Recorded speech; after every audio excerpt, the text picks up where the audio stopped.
Well, good morning. It's early, it's dark, it's cold.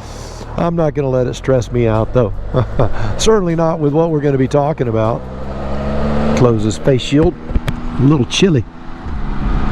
Oh yeah. All right. So friends, welcome to another episode of Worship on Wheels. You know, this is the fourth week, I believe. It's funny, I was very reticent about doing this whole thing for whatever reason. And I had a lot of friends who told me, you know, hey man, you need to do it. And those who don't want to watch it won't watch it. And those who do want to watch it will.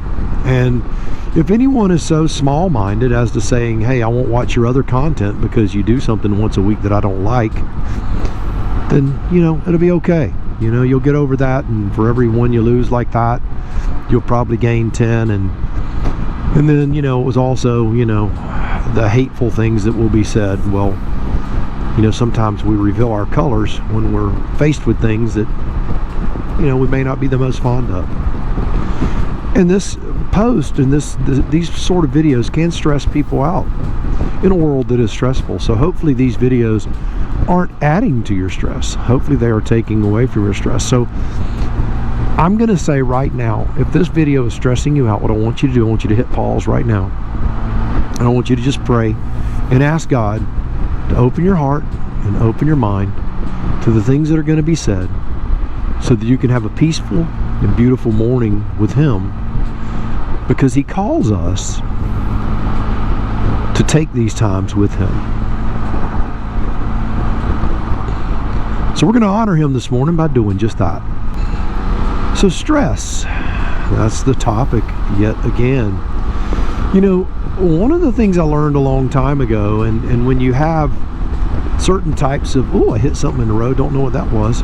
When you have certain types of things that are important in your life, and I'm gonna talk about my career, because you had things in air traffic control. The first thing, obviously, is the separation of aircraft. If someone is going to be delayed and have to fly a few extra miles, that's okay. It's better than running two guys together and killing a bunch of people. So you learn real quick that the first things have to come first, and you never ever put second things first. So how does that apply to stress, and how does that apply to life and spirituality and all of that stuff? Well, we're going to talk about that.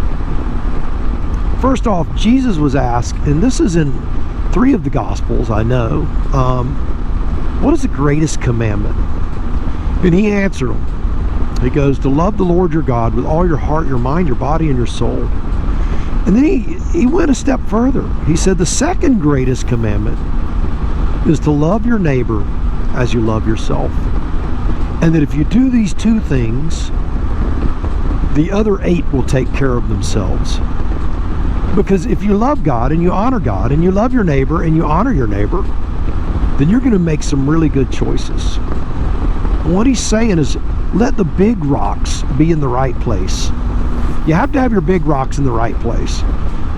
So there's your priorities. There's your first 2 priorities. And then in 1 Peter chapter 3, verse 11, it says to focus on the things that are good and to flee from that which is evil. Now, of course, I don't have a Bible sitting in front of me, so I'm paraphrasing. So if I need to, that guy thinks my lights are on bright, I need to adjust my headlights. And if I need to, I will put the verse up here, but I think you get the idea. So how does that have anything to do with stress? Well, if you can put God in the proper perspective, and you can put your fellow man in the proper perspective, that's the first 2 things. Now your big rocks are in place. Now you have cornerstones to build on. Now, once that is in place, once those foundational cornerstones are in place, what can we look at?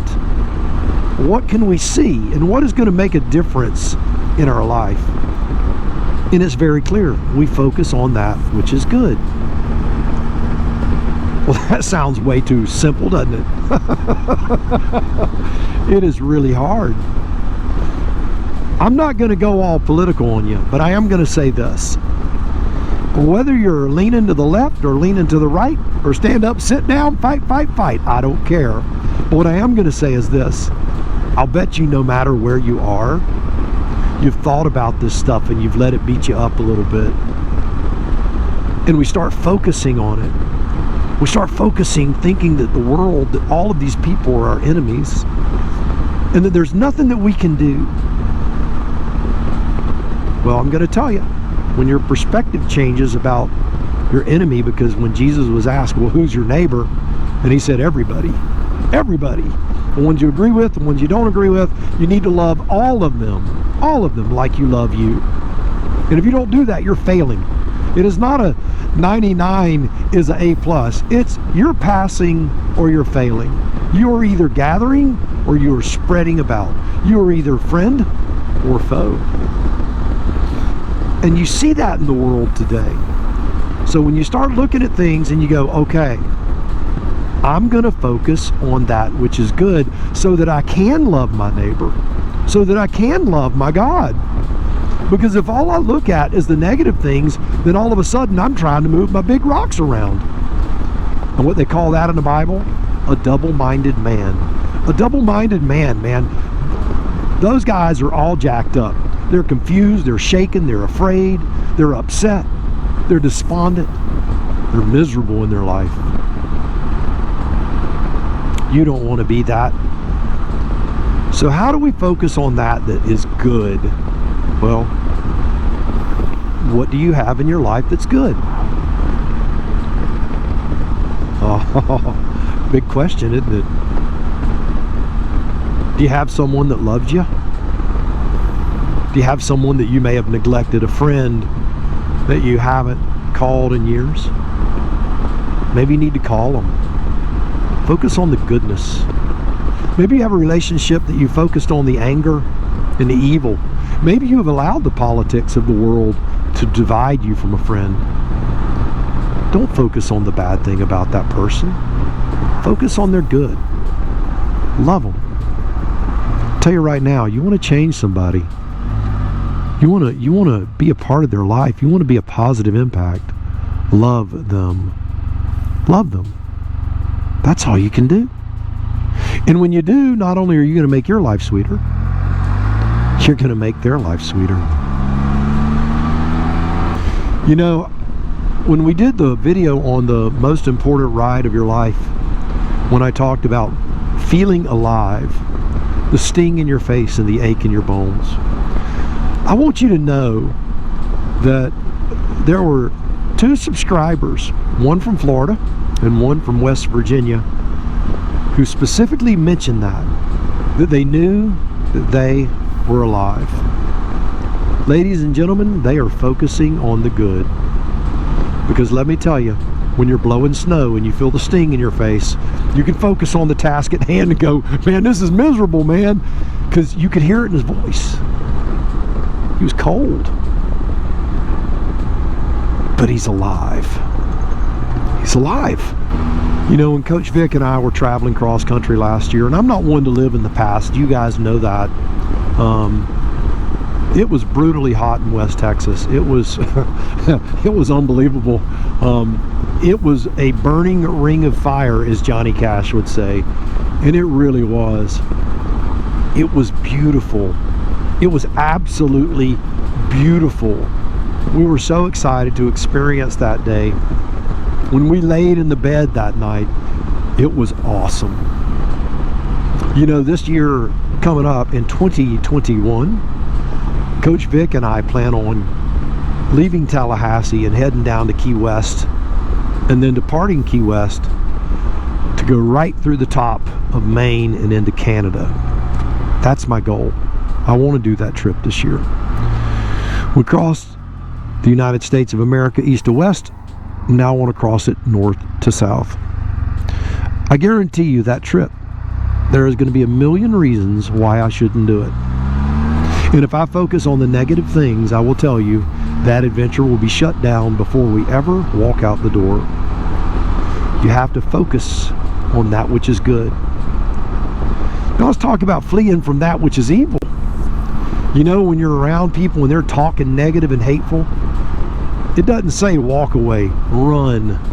I'm telling you, run. Flee from evil. Run from it. Don't even be around it. Just get away from it. Hateful people, angry, bitterness, run from it. If you see it cropping up in your life, in your habits, what you watch on TV, what you watch on YouTube, what you read in books, run from it. Absolutely run from it. Run from evil and run to good. That's what we are called to do.